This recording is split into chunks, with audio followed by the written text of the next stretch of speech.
الحمد لله نحمده ونستعينه ونستغفره ونؤمن به ونتوكل عليه ونعوذ بالله من شرور أنفسنا ومن سيئات أعمالنا من يهده الله فلا مضل له ومن يضلله فلا هادي له ونشهد أن لا إله إلا الله وحده لا شريك له ونشهد أن سيدنا ومولانا محمدا عبده ورسوله صلى الله تبارك وتعالى عليه وعلى آله وصحبه وبارك وسلم تسليما كثيرا كثيرا. أما بعد فأعوذ بالله من الشيطان الرجيم.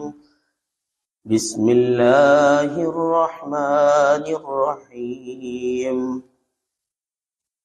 من كان يرجو لقاء ربه فليعمل عملا صالحا. وقال النبي الأكرم صلى الله عليه وسلم: من كان آخر كلامه لا إله إلا الله دخل الجنة، أو كما قال النبي الأكرم صلى الله عليه وسلم. اللهم وفقنا لما تحب وترضى من العمل والقول والفعل والنية والهدى، إنك على كل شيء قدير. رب اشرح لي صدري ويسر لي أمري واحلل عقدة من لساني يفقه قولي. رب زدني علما.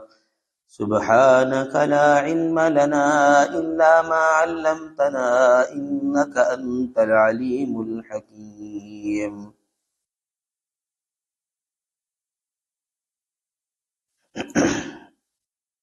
اس نشست کے اندر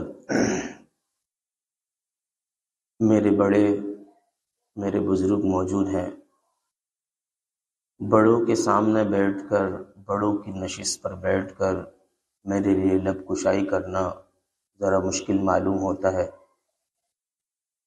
لیکن عربی کا ایک اصول ملحوظ خاطر ہے: الامر فوق الادب. حکم ادب سے بڑھ کر ہے.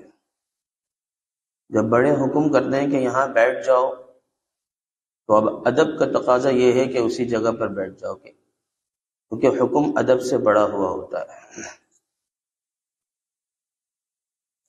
آپ حضرات کے سامنے قرآن مجید کی ایک آیت تلاوت کرنے کا شرف حاصل ہوا. اللہ تبارک و تعالی اس آیت میں فرماتے ہیں: من کان یرجو لقاء ربہ، جو شخص اپنے رب کی ملاقات کی امید رکھتا ہو، فلیعمل عملا صالحا، تو چاہیے کہ وہ زیادہ سے زیادہ نیک اعمال کرے. ولا یشرک بعبادت ربہ احدا، اور اللہ کی عبادت میں کسی کو شریک نہ کرے.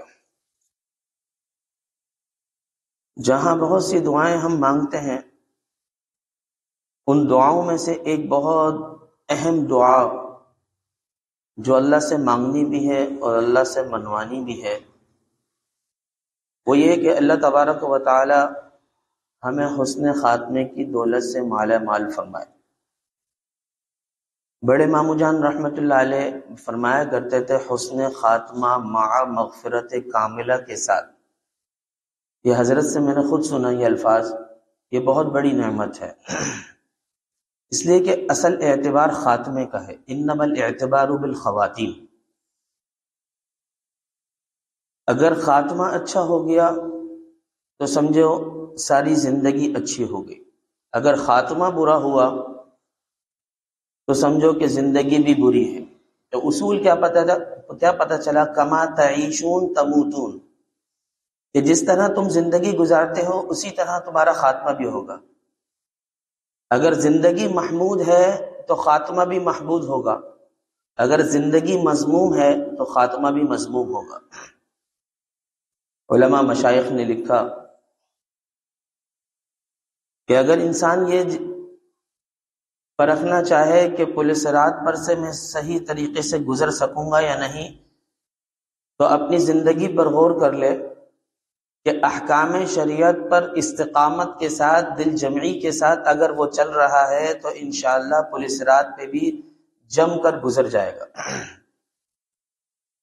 استقامت کے ساتھ گزر جائے گا۔ اور اگر احکام شریعت کے اوپر عمل کرنے میں پھسل جاتا ہے دنیا کے اندر، کبھی شہوت غالب آ گئی، کبھی غصہ غالب آ گیا، یا کئی اور معنی رکاوٹ پیش آ گئی، تو یاد رکھیں اگر دنیا کے اندر احکام شریعت پر عمل کرنے میں ہم پھسل رہے ہیں تو پل صراط میں بھی وہاں سے گزرنا بھی ہمارے لیے مشکل ہو جائے گا۔ تو خاتمہ بالخیر مع مغفرت کاملہ کے ساتھ یہ بہت بڑی نعمت ہے۔ علماء نے 10 اعمال کا ذکر کیا ہے کہ اگر انسان ان اعمال کا اہتمام کرے تو انشاءاللہ خاتمہ بالخیر ہوگا۔ قرآن و حدیث کے اندر تتبع اور غور و فکر کے بعد علماء نے 10 اعمال کا تذکرہ فرمایا ہے۔ اس مجلس کے اندر انشاءاللہ وہ مختصراً 10 اعمال کو ذکر کرتا ہوں۔ اللہ مجھے حق بات کہنے، آپ حضرات کو حق بولنے، ہمیں عمل کرنے کی توفیق عطا فرمائے۔ پہلا عمل نظروں کی حفاظت کرنا۔ اللہ نے قرآن مجید میں فرمایا قُل لِّلْمُؤْمِنِينَ يَغُضُّوا مِنْ أَبْصَارِهِمْ، کہہ دو ایمان والوں سے کہ وہ اپنی آنکھوں کو پست کر لیں۔ وَقُل لِّلْمُؤْمِنَاتِ يَغْضُضْنَ مِنْ أَبْصَارِهِنَّ، جہاں مردوں کے لیے حکم ہے وہاں عورتوں کے لیے وہ حکم ہے کہ مومنہ عورتوں سے کہہ دو کہ اپنی آنکھوں کو پست کر لیں، اور اس پست کرنے کا فائدہ کیا ہوگا؟ ذَلِكَ أَزْكَىٰ لَهُمْ، یہ ان کے لیے پاکیزگی کا سامان ہو۔ اس لیے کہ جب مرد ہو یا عورت، جب اس کی نگاہ کسی نامحرم پر پڑتی ہے اور محبت کی نگاہ پڑتی ہے، شہوت کی نگاہ پڑتی ہے، تو یاد رکھیں وہ شخص اللہ کی محبت سے محروم ہو جاتا ہے۔ حسن بصری رحمۃ اللہ علیہ فرماتے ہیں کہ ہمیں توحید ایک دھوبن نے سکھائی، توحید کا درس ہم نے ایک دھوبن سے سیکھا۔ فرماتے ہیں گرمیوں کا موسم تھا، ہم چھت پر آرام کر رہے تھے، پڑوسی کے ہاں سے کچھ تل کلامی کی آواز آئی، اور جب کان لگایا تو آواز یہ آ رہی تھی، عورت یہ کہہ رہی تھی کہ میں نے تمہارے خاطر، شوہر کو مخاطب کر کے یہ کہہ رہی تھی، میں نے تمہارے خاطر روکھی سوکھی کو برداشت کیا اور تنگی فاقے کو برداشت کیا، اور میں اور بھی زیادہ تمہارے خاطر مشقت کو برداشت کر سکتی ہوں، لیکن یاد رکھیں تمہاری نگاہ کسی اور عورت پر پڑے میں یہ برداشت نہیں کر سکتی۔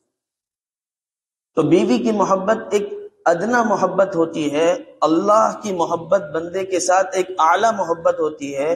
جب بیوی اپنی محبت کے اندر کسی اور کو شریک نہیں کر سکتی تو اللہ کی ذات عالی کا جو تعلق بندے کے ساتھ ہوتا ہے وہ اللہ کیسے برداشت کر سکتا ہے کہ بندہ میرا ہو اور نگاہ حرام نگاہ نامحرم پر پڑ رہی ہے، میری نافرمانی کر رہا ہے۔ تو یاد رکھیں النظر سہم من سہام ابلیس، کہ نظر شیطان کے زہر میں بجھے ہوئے تیروں میں سے ایک تیر ہے، جب کسی پر پڑتی ہے تو اس کا اثر دل میں چھوڑ جایا کرتی ہے۔ تو یاد رکھیں حدیث میں آتا ہے کہ اگر کسی پر نگاہ اٹھے اور اللہ کے خوف سے اس نگاہ کو انسان جھکا لے، وجد فی قلبی حلاوت الایمان، تو وہ شخص ایمان کی حلاوت اپنے دل کے اندر محسوس کرے گا۔ علماء نے لکھا ہے کہ حلاوت ایمان دل کے اندر آ جائے، اس کی کئی علامتیں۔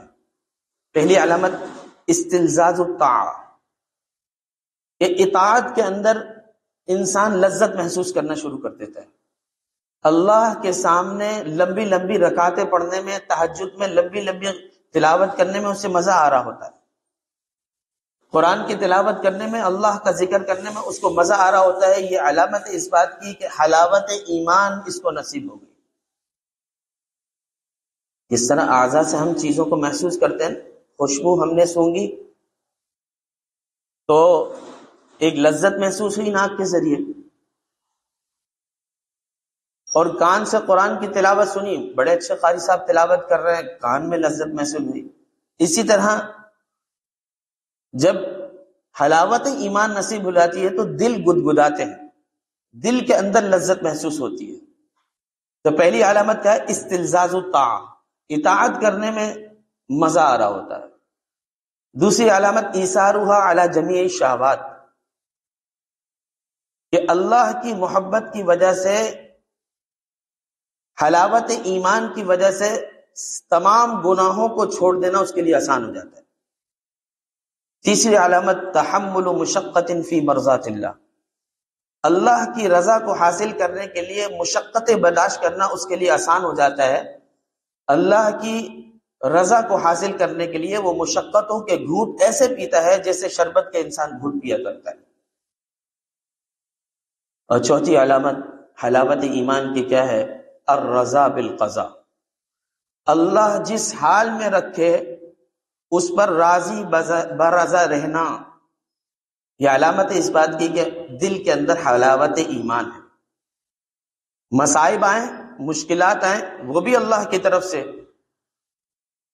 اس پر صبر ہو، اور اگر نعمتوں کا معاملہ ہو تو اس پر شکر ہو، رضا بالقضاء والا معاملہ ہو، جزا فضا والا معاملہ نہ ہو۔ علماء نے لکھا جب اللہ تبارک و تعالی نے لوح محفوظ، لوح کو تیار کیا اور قلم کو تیار کیا تو فرشتوں کو قلم سپرد کیا اور کہا لکھو انا اللہ لا الہ الا انا محمد الرسول، کہ میں اللہ ہوں، میرے علاوہ کوئی عبادت کے لائق نہیں اور محمد میرے رسول ہے۔ دوسرے نمبر پر جو جملہ لکھا، اللہ تبارک و تعالی نے فرمایا فرشتوں کو کہ یہ قلم سے یہ لکھو من لم یسلم بقضائی ولم یصبر علی بلائی ولم یشکر علی نعمائی فلیتخذ ربا سوائی، کہ جو شخص میری رضا بالقضاء کو تسلیم نہ کرے اور میری بلاؤں اور آفات پر صبر نہ کرے اور میری نعمتوں پر شکر نہ کرے تو اسے چاہیے کہ میرے علاوہ کسی اور کو اپنا رب بنا لے۔ اگر مجھے رب مانتا ہے تو ان باتوں کو اسے تسلیم کرنا پڑے گا۔ تو یہ ہے رضا بالقضاء۔ تو پہلی چیز جس سے خاتمہ بالخیر ہوتا ہے اپنی نظروں کی حفاظت کرنا، اپنی آنکھوں کی حفاظت کرنا۔ آج ہر انسان اپنی آنکھوں کو خوبصورت بنانے کے چکر میں لگا ہوا، کوئی لینس لگا کے گھیرے کر رہا، کوئی لینس لگا کر گرین کر رہا، اور کوئی آئی میک اپ کر کے اس کو خوبصورت بنانے کی کوشش کر رہا۔ لیکن یاد رکھے میرے آقا امام الانبیاء احمد مجتبی محمد مصطفیٰ صلی اللہ علیہ وسلم نے کیا دعا مانگی کہ اللہ مجھے پسندیدہ آنکھ کون سی ہے؟ آپ علیہ الصلوۃ والسلام کی اس دعا میں پتہ چل رہا ہے۔ خوبصورت آنکھ کون سی ہے؟ آپ علیہ الصلوۃ والسلام کی اس دعا کے اندر پتہ چل رہا۔ کیا فرمایا میرے آقا صلی اللہ علیہ وسلم نے؟ اے اللہ مجھے دو ایسی آنکھیں عطا فرما جو تیرے خوف سے آنسو بہانے والی، کہ اس بنجر دل کا علاج آنکھوں کا پانی ہے، کہ زمین اگر جب خشک ہو جائے تو ماہرین کسان کہتے ہیں کہ خوب پانی جو ایک وقت آئے گا زمین لہلانا شروع ہو جائے گی۔ تو آج دل سخت ہو چکے، دل پتھر کے ہو چکے، بیوی کے بخار نے رلا دیا، کاروبار کے ہزار کے نقصان نے رلا دیا، لیکن اللہ کے خوف سے کبھی رونا نہ آیا۔ قرآن نے کیا بیان کیا؟ ثم قست قلوبکم من بعد ذلک فہی کالحجارۃ او اشد قسوہ، کہ گناہ کرنے کے نتیجے میں ان کے دل پتھر یا پتھر سے بھی زیادہ سخت ہو گئے۔ وَإِنَّ مِنَ الْحِجَارَةِ لَمَا يَتَفَجَّرُ مِنْهُ الْأَنْهَارُ، ارے بہت سے پتھر ایسے ہیں جس سے نہروں کی نہریں پھوٹ پڑتی ہیں. وَإِنَّ مِنَ الْحِجَارَةِ لَمَا يَشَّقَّقُ مِنْهُ الْمَاءُ، اور بہت سے پتھر ایسے ہیں جس سے چشموں کے چشمے جاری ہو جاتے ہیں. وَإِنَّ مِنْهَا لَمَا يَهْبِطُ مِنْ خَشْيَةِ اللَّهِ، اور بہت سے پتھر ایسے ہیں جو اللہ کے خوف سے دھڑام سے نیچے گر جاتے ہیں. لیکن جو آنکھ اللہ کے خوف سے نہ روئے اور جو دل اللہ کے خوف سے اللہ کی طرف مائل نہ ہو، تو قرآن کہتا ہے یہ دل پتھر سے زیادہ سخت ہوتا ہے. آج رو لو اللہ کے خوف سے، قبل اس کے کہ وہ وقت آئے کہ زمین تانبے کی ہو اور رب ذوالجلال کا غصہ ہو اور سورج سبا نیزے پر ہو اور جہنم چنگھاڑ رہی ہو، 70,000 فرشتوں نے جہنم کو لگام دی ہوئی ہو، ایک فرشتہ بھی اگر لگام کو ڈھیلا چھوڑے تو وہ جہنم لوگوں پر چڑھ دوڑ آئے. یحمل عرش ربک فوقہم یومئذ ثمانیہ، آج اللہ کے عرش کو 4 فرشتوں نے اٹھایا ہوا. وہ قیامت کا دن 50,000 سال کا دن مجھ پر بھی آنے والا ہے، آپ پر بھی آنے والا ہے. اس وقت رب کا غصہ ہوگا، اس وقت عرش کو 8 فرشتوں نے اٹھایا ہوا ہوگا. اس وقت انسان روئے گا، خون کے آنسوؤں سے روئے گا، آنسو ختم. خون کے آنسوؤں سے روئے گا وہ ختم، پیپ کے آنسوؤں سے روئے گا وہ ختم. لیکن اس وقت یہ آنسوؤں کا سمندر جہنم کی ایک چنگاری بجھانے کے لیے بھی کافی نہیں ہوگا. آج رو لو اللہ کے خوف سے. تو پہلی چیز کیا؟ اپنی آنکھوں کی حفاظت. آنکھوں کو ایسا بناؤ جیسا میرے نبی علیہ الصلوۃ والسلام نے دعا مانگی کہ یہ اللہ کے خوف سے رونے والی ہو، اور آنکھ سے وہ دیکھو جس کے دیکھنے کا اللہ نے حکم دیا، اور آنکھ سے وہ نہ دیکھو جس سے اللہ نے منع کیا. دوسری چیز خاتمہ بالخیر کے اسباب میں سے مسواک کا اہتمام کرنا. میرے آقا علیہ الصلوۃ والسلام نے فرمایا لولا ان اشق علی امتی لامرتهم بالسواک، اگر مجھے مشقت کا خوف اپنی امت پر نہ ہوتا تو میں مسواک کو لازم قرار دیتا. بعض احادیث میں عند کل وضوء ان کے الفاظ ہیں، اور بعض حدیث کے اندر عند کل صلاۃ ان کے الفاظ ہیں. ہر وضو کے وقت، ہر نماز کے وقت میں مسواک کو لازم قرار دیتا. تو مسواک کے فضائل میں علماء نے یہ لکھا کہ جو مسواک کا اہتمام کرتا ہے تو آخری وقت میں اللہ تبارک و تعالیٰ کی طرف سے اس کو کلمہ یاد آ جاتا ہے.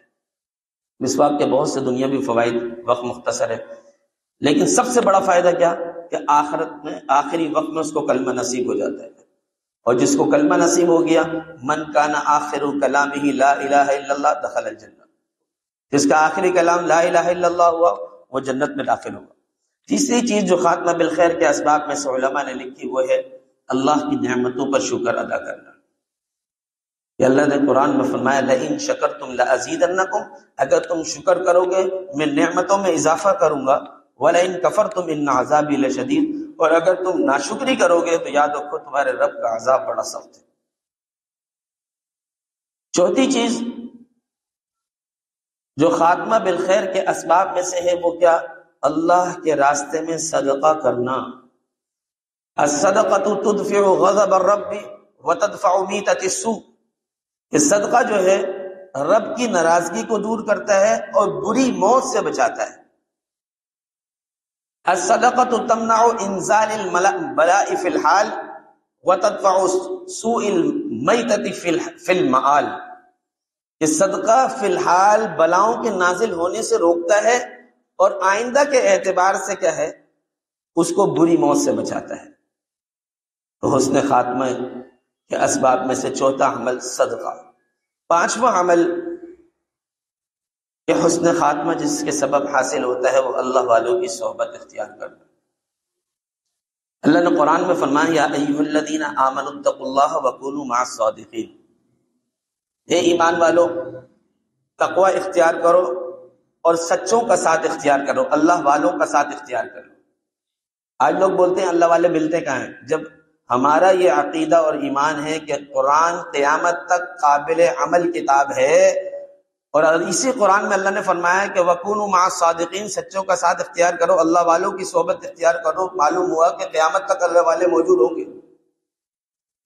اور آمنوا اتقوا اللہ وَكُونُوا مَعَ الصَّادِقِينَ کو ساتھ ساتھ ذکر کیا. پتہ کیا چلا؟ تقوی حاصل جب ہی ہوگا جب اللہ والوں کا ساتھ حاصل ہوگا. متقین کے لیے قرآن نے جا بجا انعامات کا ذکر کیا، ان للمتقین مفازا، ان المتقین فی جنات وعیون ھدی للمتقین۔ تقوی بہت بڑی دولت، لیکن وہ حاصل کیسے ہوگا؟ اگلے جملے میں ہی اللہ نے فرما دیا وَکُونُوا مَعَ الصَّادِقِینَ، اللہ والوں کی صحبت اختیار کر لو، تقوی حاصل ہو جائے گا، آسانی سے حاصل ہو جائے گا۔ مولانا روم رحمۃ اللہ علیہ کا ایک شعر مفتی شفیع صاحب رحمۃ اللہ علیہ فرما رہے تھے، یک زمانہ صحبت با اولیاء بہتر از 100 سالہ طاعت بیریا۔ تو مفتی شفیع صاحب رحمۃ اللہ علیہ نے جب یہ شعر پڑھا تو دل میں ان کو گمان ہوا کہ شعراء اپنے کلام کے اندر بہت زیادہ غلو کر دیتے ہیں، بہت زیادہ حد سے تجاوز کر دیتے ہیں۔ شاید مولانا روم رحمۃ اللہ علیہ نے اس کلام کے اندر بہت زیادہ غلو کر دیا، بہت زیادہ حد سے تجاوز کر دیا کہ ایک لمحے کی صحبت اللہ والوں کی 100 سال کی بے ریائی عبادت سے بہتر کہہ دیا۔ حضرت مفتی شفیع صاحب رحمۃ اللہ علیہ فرماتے ہیں کہ مجھے بات سمجھ میں نہ آئی، میں اپنے شیخ حضرت تھانوی رحمۃ اللہ علیہ کے پاس گیا اور اپنے حضرت کے سامنے یہ شعر پڑھا کہ حضرت مولانا روم نے یہ شعر پڑھا ہے رحمۃ اللہ علیہ، یک زمانہ صحبت با اولیاء بہتر از 100 سالہ طاعت بیریا۔ حضرت بات سمجھ میں نہ آئی، چلو 100 سال کے برابر کہتے تھے تب بھی بات سمجھ میں آتی، 100 سال سے بہتر اور وہ بھی بے ریائی عبادت سے بہتر، یہ بات کچھ سمجھ میں نہ آئی۔ تھانوی رحمۃ اللہ علیہ نے فرمایا میں یہ شعر پڑھوں؟ تو مفتی شفیع صاحب رحمۃ اللہ علیہ نے عرض کیا جی حضرت پڑھیے۔ تو تھانوی رحمۃ اللہ علیہ نے یہ شعر پڑھا، یک زمانہ صحبت با اولیاء بہتر از 100 سالہ طاعت بیریا، کہ ایک لمحے کے لیے اللہ والوں کی صحبت اختیار کرنا 1,00,000 سال کی بے ریائی عبادت سے افضل ہے۔ حضرت مفتی شفیع صاحب رحمۃ اللہ علیہ فرمانے لگے حضرت 100 سال کی بات سمجھ میں نہیں آ رہی تھی، آپ نے 1,00,000 سال کی بات کر دی۔ تھانوی رحمۃ اللہ علیہ نے فرمایا کہ بات دراصل یہ ہے کہ کوئی شخص 100 سال بھی عبادت کرے، 1,000 سال عبادت کرے، لیکن اس کا خاتمہ اچھا ہو جائے، کوئی دلیل ہے؟ شیطان نے ہزاروں سال عبادت کی لیکن خاتمہ برا۔ بلعام بالباعور کا قصہ قرآن کے اندر ہے، ہزاروں سال عبادت کی، خاتمہ برا۔ تھانوی رحمۃ اللہ علیہ نے فرمایا کہ حدیث پاک میں آتا ہے الجلساؤہم لا یشقی بہم جلیسہم، کہ یہ ایسے لوگ ہیں کہ ان کے ساتھ بیٹھنے والا بدبخت نہیں ہوتا۔ اور یاد رکھیں بدبخت نہیں ہوتا تو نیک بخت ہوتا ہے، اور نیک بخت ہوتا ہے جس کا خاتمہ اچھا ہو۔ تو اللہ والوں کی صحبت اختیار کرنا یہ بھی حسن خاتمے کے اسباب میں سے ایک بہت بڑا سبب ہے۔ چھٹا عمل جس کی وجہ سے کہے خود حسن خاتمے کی دولت عطا ہوتی ہے وہ ہے اللہ سے محبت کرنا۔ اللہ نے قرآن میں فرمایا قل ان کنتم تحبون اللہ فاتبعونی، اللہ سے محبت کرنی ہے تو کیا ہے؟ اللہ سے محبت اس کی اتباع کے اندر چھپی ہوئی ہے۔ جو اللہ کا جتنا زیادہ اتباع کرنے والا ہوگا، احکام شریعت کا پابند ہوگا، وہ اتنا زیادہ اللہ سے محبت کرنے والا ہوگا۔ وہ عربی شاعر نے کیا خوب شعر کہا ہے نا، تعص الالہ وانت تظہر حبہ وہذا لعمری فی الفعال بدیع لو کان حبک صادقا لاطعتہ ان المحب لمن یحب مطیع، کہ ایک طرف تو اللہ سے محبت کا دعویٰ کرتا ہے اور دوسری طرف تو اللہ کی نافرمانی کرتا ہے، میری زندگی کی قسم یہ تیرا فعل بڑا عجیب و غریب ہے کہ سچا محبت کرنے والا اپنے محبوب کا مطیع و فرمانبردار ہوا کرتا ہے۔ تو چھٹا عمل مختصراً عرض کر رہا ہوں، اللہ سے محبت کرنا، جس کو اللہ سے محبت ہوگی اللہ اس کو اپنے دشمنوں کی صف میں شامل نہیں کرے گا، اس کا خاتمہ انشاءاللہ مع مغفرت کاملہ کے ساتھ ہوگا۔ ساتواں عمل جس کی وجہ سے حسن خاتمہ کی دولت عطا ہوتی ہے وہ کیا؟ اللہ کے خوف سے گناہوں کو چھوڑ دینا، یہ بہت بڑا عمل ہے۔ اللہ کے خوف سے گناہوں کو چھوڑ دینا۔ حدیث پاک میں آتا ہے کوئی عورت کسی مرد کو اپنی طرف متوجہ کرے، ذات منصب و جمال، خوبصورت اور منصب والی، حسب نسب والی، اور مرد یہ کہہ دے کہ مجھے اللہ کا ڈر مانے ہے، حدیث میں آتا ہے کہ اللہ ایسے شخص کو قیامت کے دن عرش کا سایہ نصیب فرمائے۔ اسی طرح کوئی مرد عورت کو اپنی طرف مائل کرے اور عورت کہہ دے کہ مجھے اللہ کا ڈر مانے ہیں، اس کو اللہ قیامت کے دن عرش کا سایہ نصیب فرمائیں گے۔ تو اللہ کے خوف سے گناہ کو چھوڑ دینا بہت بڑا عمل ہے۔ اور امام شافعی رحمۃ اللہ علیہ کا زمانہ تھا، مجھے واقعہ یاد آ گیا، ان کے زمانے کے اندر ایک گورنر تھا، وہ اپنی بیوی سے اس کی کچھ ناراضگی ہو گئی۔ اب وہ بیوی کو منانا چاہے، بیوی اتنا ہی زیادہ کیا ہے زہر اگلے، وہ جتنا منانے کی کوشش کرے بیوی اتنا زیادہ کیا ہے کلمات نازیبہ زبان سے نکالے۔ جب وہ بہت زیادہ قرب اس نے اختیار کرنا چاہا تو اس نے کہا پیچھے ہٹ جہنمی، کیا کہا؟ جہنمی پیچھے ہٹ۔ اب وہ گورنر تھا، سردار تھا، اسے غصہ آ گیا، اس نے کہا اگر میں جہنمی ہوں تو تجھے 3 طلاق ہے۔ اب یہ مسئلہ رات گزر گئی، صبح ہوئی، شوہر کو بھی پشیمانی ہوئی کہ مجھے ایسے الفاظ نہیں کہنے چاہیے تھے، اور بیوی کو بھی پشیمانی ہوئی کہ مجھے جہنمی نہیں کہنا چاہیے تھا۔ اب یہ مسئلہ علماء کے درمیان پیش ہوا کہ بھائی طلاق ہوئی یا نہیں ہوئی۔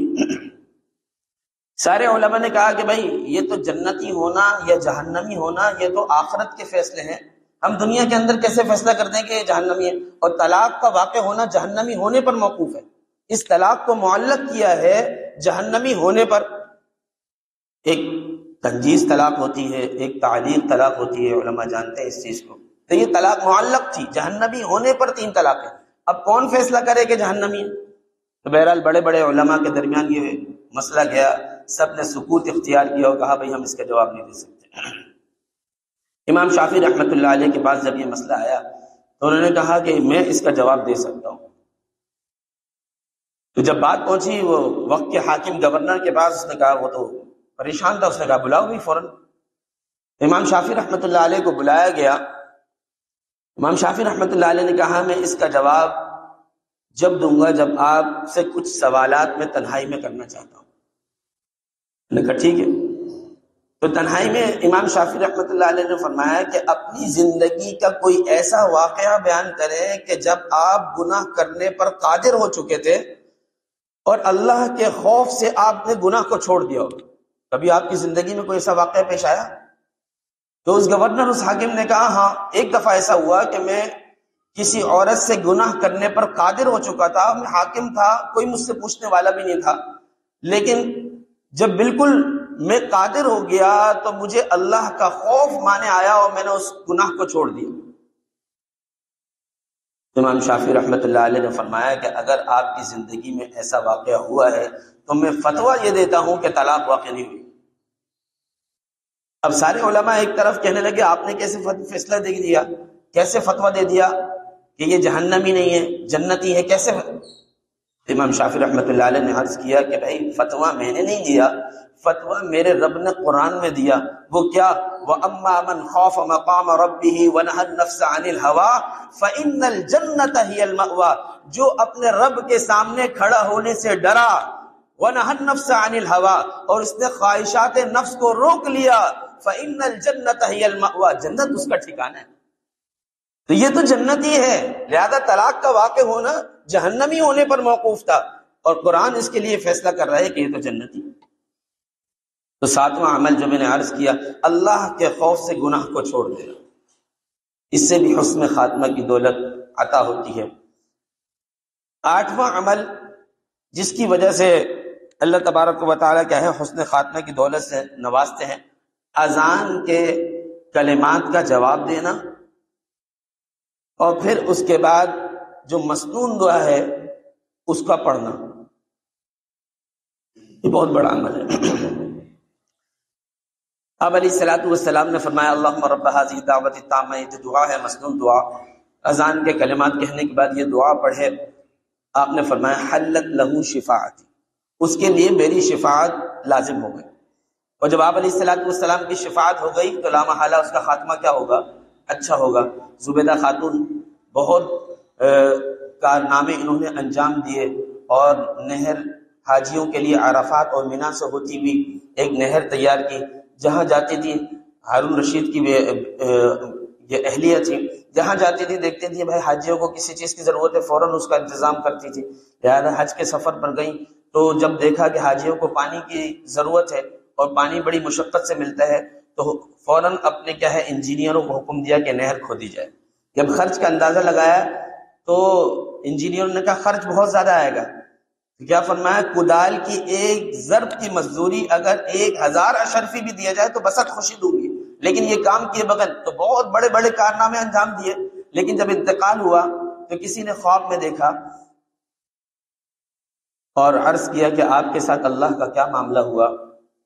تو کہا کہ بھائی کارنامے تو بہت بڑے دیے تھے، انجام دیے تھے، لیکن اللہ نے ایک چھوٹی سی بات پر مغفرت کر دی. وہ کیا کہ اذان ہو رہی تھی، اذان جیسے ہی شروع ہوئی میں نے سارے کام کاج چھوڑ کر، یہ خواتین بھی یہ اس پر بہت آسانی سے عمل کر سکتی ہیں، اور زبیدہ خاتون کو اتنی بڑی فضیلت حاصل ہوئی، سارے کام کاج چھوڑ کر میں نے اذان کے کلمات سر پر دوپٹہ لیا اور اذان کے کلمات کا جواب دیا اور مسنون دعا پڑھی. اللہ نے اس عمل کی وجہ سے مغفرت کر دی. تو کوئی بھی عمل چھوٹا نہ سمجھے، اللہ چاہے تو چھوٹے سے عمل پر مغفرت کر دے، بڑے سے بڑے عمل کو قبول نہ کرے. وہ ایک بہت بڑے محدث تھے نا، ساری زندگی حدیث لکھنے میں گزار دی. جب انتقال ہوا تو کسی نے خواب میں دیکھا اور پوچھا کہ حضرت اللہ کا آپ کے ساتھ کیا معاملہ ہوا؟ تو کہا بھائی ساری زندگی حدیث لکھنے میں گزار دی اور ساری زندگی حدیث پڑھانے میں گزار دی، لیکن اللہ نے ایک چھوٹے سے عمل کی وجہ سے مغفرت کر دی. وہ کیا کہ ایک مرتبہ میں حدیث لکھ رہا تھا، میرے قلم کے اوپر ایک پیاسی مکھی آ کر بیٹھ گئی اور میں نے اس قلم کو روک لیا اس نیت کے ساتھ کہ اگر میں لکھوں گا تو یہ مکھی اڑ جائے گی اور اس کی پیاس بجھ نہ سکے گی. لہذا میں نے جب تک کچھ سیاہی چوستی رہی میں اس قلم کو رو کے رکھا. اللہ نے اس ادا کو اتنا پسند کیا کہ اللہ نے اس کی وجہ سے مغفرت کر دی.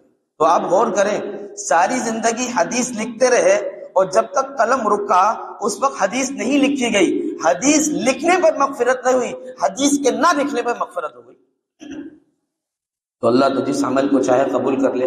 لہذا لا تحقرن من المعروف شیئا، کسی بھی نیکی کو ہرگز چھوٹا نہ سمجھے. تو 8واں عمل اذان کا جواب دینا اور مسنون دعا کا اہتمام کرنا. 9واں عمل جس کی وجہ سے خاتمہ بالخیر ہوتا ہے وہ کیا؟ کثرت سے لا الہ الا اللہ کا ورد کرنا. یہ خانقاہوں کے اندر اور یہ تصوف و سلوک کے اندر جو لا الہ الا اللہ کی ضربیں لگائی جاتی ہیں، اس کا سب سے بڑا فائدہ کیا ہے؟ اس ذکر کے فضائل تو سارے اپنی جگہ. حضرت مولانا ضامن شہید رحمۃ اللہ علیہ فرماتے تھے ذکر کے سارے فضائل ایک طرف، ذکر کی سب سے بڑی فضیلت یہ ہے کہ ذکر کرنے والے کا ذکر اللہ آسمانوں میں کرتا ہے. اور اس کا دوسرا بڑا فائدہ کیا کہ جب لا الہ الا اللہ کا ورد کثرت سے زبان پر ہوگا تو موت کے وقت بھی کہے زبان پر لا الہ الا اللہ جاری ہو جائے گا، اور جس کا آخر کلام لا الہ الا اللہ ہوا دخل الجنہ، وہ جنت میں داخل ہوگا. یہ ملتان کے ایک ڈاکٹر ہیں، انہوں نے اپنی کتاب میں لکھا کہ کئی سینکڑوں لوگوں کو میں نے آخری وقت میں کہیں مرتے دیکھا، لیکن کوئی گانے گا رہا ہوتا ہے، کوئی گالیاں بک رہا ہوتا ہے، کوئی کنڈکٹر ہے تو وہ جگہوں کی آوازیں لگا رہا ہوتا ہے، باوجود تلقین کے زبان سے کلمہ نہیں نکل رہا. کیوں؟ اس لیے کہ ساری زندگی کلمے کا ورد کیا ہی نہیں، تو آخری وقت میں بھی. دیکھیں جب انسان صحت کی حالت میں ہوتا ہے تو اختیاری حالت ہوتی ہے. جب اختیاری حالت کے اندر جب لا الہ الا اللہ کا ورد نہیں کریں گے تو موت کے وقت جو غیر اختیاری حالت ہوتی ہے اس وقت تو یہ بدر جو لفظ زبان سے نہیں نکلے گا، جب انسان اپنے ہوش میں ہی نہیں ہوگا. اختیار کے اندر جب ہم اپنے ہوش میں ہیں، صحت تندرستی ہے، اس کے باوجود ہم ذکر نہیں کر رہے تو وہ غیر اختیاری حالت میں کلمہ کہاں ہوگا. ابو ذر رضی اللہ تعالیٰ عنہ مشہور محدث ہے، آخر وقت آیا تو شاگرد قریب بیٹھے ہوئے تھے. اسی وجہ سے حدیث میں آتا ہے کہ مرنے والے کو کلمے کی تلقین کرو. تلقین کا مطلب یہ ہے کہ اس کے پاس بیٹھ کر کلمہ پڑھ کا ورد شروع کر دو. یہ نہیں کہ اس کو جھنجھوڑ کر کہہ رہے ہیں کہ بھائی کلمہ پڑھو، کیونکہ وہ نزع کا وقت ہے، وہ تکلیف کی حالت میں ہے. اگر آپ نے اس کو جھنجھوڑ کر کہا، اس نے کلمے کا انکار کر دیا، تو یاد رکھیں آپ نے اس کو آخری وقت میں کلمے سے محروم کر دیا. کلمے کا انکاری بنا کر کہے اس کا خاتمہ ہو. تو یاد رکھیں اس طرح نہیں کرنا.